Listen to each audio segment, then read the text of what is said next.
Hello வணக்கம். இது உங்கள் சிவி ஒன்று சொல்லணும். எப்படி இருக்கீங்க? இப்போ பார்த்தீங்கன்னா ஒரு சம்பவம், அதாவது ப்ரமோட் வந்திருக்கு. அதை பற்றி நான் ஆல்ரெடி வீடியோ கொடுத்துருப்பேன்.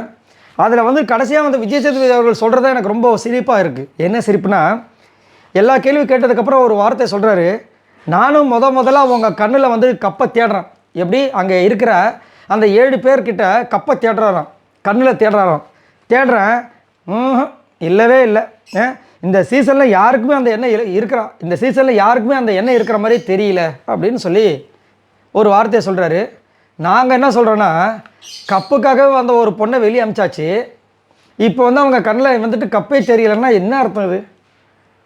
அந்த பொண்ணு என்னமா வந்துட்டு அழகாக உங்களுக்கு கண்டென்ட்டு அவ்வளோ விஷயங்களை உங்களுக்கு கொடுத்து, அந்த பொண்ணு போகும்போது பிக் பாஸ் கூட ஒரு வார்த்தை சொல்லுவாருன்னு அந்த பொண்ணு நின்னாங்க. பிக் பாஸும் சொல்லலை, வீட்டில் இருக்கிற ஹவுஸ்மேட்ஸும் வரல, கடைசியாக நம்பிட்டு இருந்த கமருதினுமே வரல. நின்று பார்த்துட்டு கம்முன்னு அப்படியே போயிட்டாங்க. அதுலேயும் போகிறதுக்கு முன்னாடி எப்பயுமே பாருங்களேன், இவங்க உண்மையான ரூபம் வந்துட்டு நம்ம கஷ்டமான காலத்தில் தான் வந்துட்டு உண்மையான நண்பர் யார் அப்படின்னா நீங்கள் தெரிஞ்சுக்கலான்ற மாதிரி ஒரு பழமொழி ஒன்று இருக்கும்ல, அது நேற்று தெரிஞ்சுது. ஏன்னா சபரியும் ஒரு இடத்துல வந்து நான் நல்ல ஃப்ரெண்டு அப்படி பண்ணுவோம் இப்படி பண்ணுவோன்னு சொல்லியிருப்பாங்க. அதுக்கப்புறம் வந்து நம்ம விக்ரம்லாம் வந்துட்டு நம்ம பாரு நீ, நான் வந்துட்டு உனக்காகலாம் நீ அப்படிலாம் நீ நினச்சிடாதா அப்படின்னு பேசியிருப்பார். திவ்யா நடுவில் கொஞ்சம் திடீர்னு நல்ல விதமாக பேசியிருப்பாங்க. அவங்களோட கேரக்டர் எப்படி இருக்குன்றதை வந்து நம்ம அந்த எவிக்ஷன் டைமில் நல்லா நம்மளுக்கு தெளிவாக இருந்துச்சு.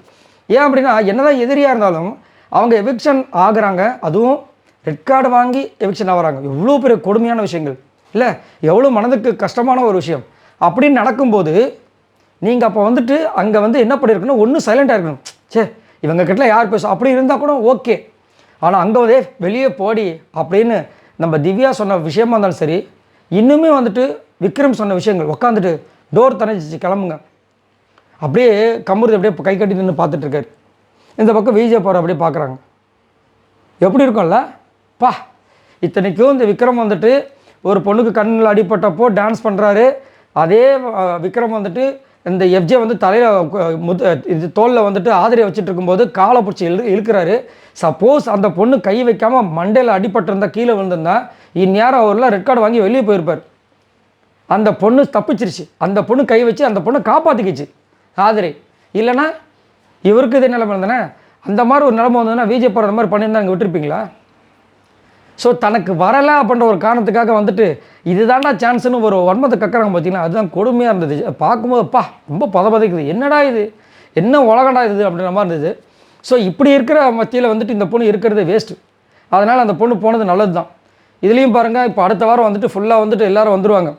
வந்தவங்க எல்லாருமே மோஸ்ட்லி பார்த்தீங்கன்னா விஜய் பார்வதிக்கு அகென்ஸ்டாக இருந்தவங்க தான். ஸோ அதனால் வாட்டர்மெலன் ஸ்டார் சூப்பரான ஒரு ஆள். அவர் வந்து முதல்லேருந்தே பார்வதிக்கு சப்போர்ட் பண்ண ஒரு ஆள். இப்பயும் பார்த்தீங்கன்னா ரெட் கார்டு இஷ்யூக்காக விஜய் பார்வதிக்காக குரல் கொடுத்த ஒரு ஆள்.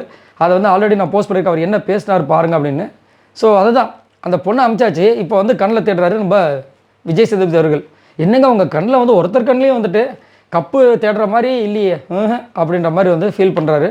ரைட், இதை பற்றி உங்களோட கருத்துக்களை சொல்லுங்கள். பாய் நண்பர்களே.